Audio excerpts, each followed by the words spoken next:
The floats you see behind me are finished and ready to go, but these are what they look like in the beginning stages. I have to ask, good morning. How is the weather up there? It's about to start snowing up this high.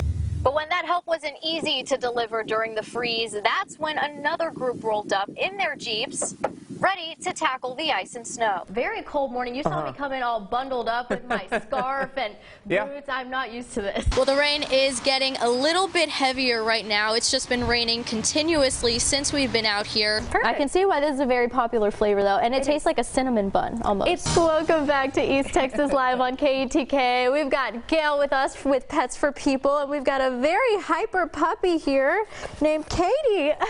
Don't you think everybody needs a little laugh and a little smile today? They do. And it takes so many people to run a place like this, right? How many employees do you have? Now to some breaking news tonight that you will see here first on Fox 51. After 5 hours of deliberations in a murder trial 4 years in the making, a Smith County jury has finally come to a verdict. Well, Neil, one person was found dead on this driveway, and behind the house here, 3 others were found in a mobile home. The stars hit the red carpet tonight for the first major award show of the season, the 28th annual Screen Actors Guild Awards in Santa Monica. Lady Gaga among the nominees for lead actress for House of Gucci. Another SAG nominee, Michael Douglas, up for Best Actor in a TV comedy, came adorned with a blue and yellow pocket square to show his support for Ukraine.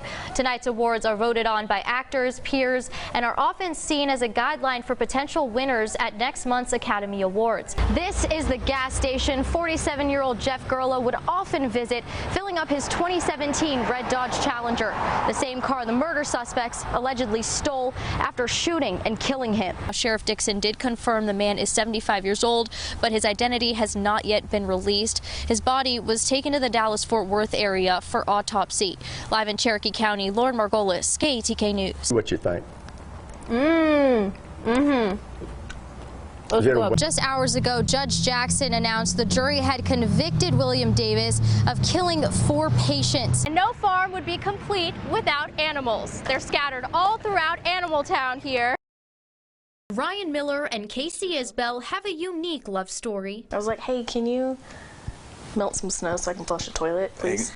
Exactly what happened. Yeah. The winter storm that devastated Texas hit on, out of all days, Valentine's Day. It was actually that evening when the roads were starting to get bad, and we were like, yeah, you can't go anywhere in your 2-wheel drive. And Yeah. So she was stuck after that. Ryan and Casey met online and started officially dating just 2 weeks before the freeze. While most couples at that stage have barely seen the other without makeup on, Casey and Ryan had no choice but to get really close really quickly. Without water was without showers, so we would both get really stinky. The two say that week bonded them and expedited their relationship. Do you think you guys would still have been together if it wasn't for that week of really learning each other like that?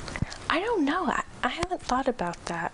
I feel like we would, but I think it would have happened at a much slower pace. Now, just 1 year after the storm, they are engaged and planning their wedding. I love it. Ryan proposed at Tyler State Park while the pair were getting professional photos taken in October. I was completely shocked. Even though I literally saw him get on one knee, I just, no idea. It went over my head. Her reaction whenever I got down on one knee, she was like, no way, and she grabbed it out of my hand. During the freeze, the couple learned a lot more about each other and realized they had similar hobbies like playing video games. Ryan says that's when he realized Casey was the one. Whenever I found out that she was my best friend, I think was the moment that I wanted to marry her. Something beautiful that came out of such a harsh moment in time. Just having her there with me was enough. Enough electricity. Yeah. Lauren Margolis, KETK News. The famous Collins Street Bakery is full of tasty treats, and once a year, a highly debated cake makes its way on shelves. You can't make a homemade fruitcake as good as this. People that don't like them haven't tried theirs. An anticipated dessert for some. We got a little classic for us. We got a classic as a gift. A couple of these will go as presents, and the other will probably go into my gut. while others aren't a fan. I do like the ingredients. It's just all together. It's just a really weird flavor and texture. But regardless of whether you like it or don't, fruitcake is a tradition for Collins Street Bakery that dates back to the beginning of the business's 125-year history. They used to take the fruit in the summer, they would store it in the pantries, they would make the cakes, and they would bring it out at Christmas time. The bakery originated in Corsicana all the way back in 1896 and is still family-owned. Lindale's manager, Paul Young, says filling their sweets with lots of love and care is what makes all the difference. Our cake is all natural ingredients. We still hand decorate it. A lot of cakes that you get in the store are manufactured through machines. Their fruitcake, which uses their original recipe, gained a following over the years, complete with merchandise like shirts and even ornaments for your tree. This is our main season. We sell a lot of fruitcakes this time of season. People come from all over to tour the Texas staple and have a bite. It's very different, and the wonderful thing is it's not sweet. Some of the fruitcake are very, very heavy. Excited to share their East Texas find with their loved ones all across the world. I will travel overseas in January. I'll bring one home for my family to try. Where are you headed? I'm heading to Hong Kong. Overall, I can see why people like it, and I'm going to go ahead and finish my last bite. But I'm here in Collins Street Bakery, and I want to wish you all a very Merry Christmas.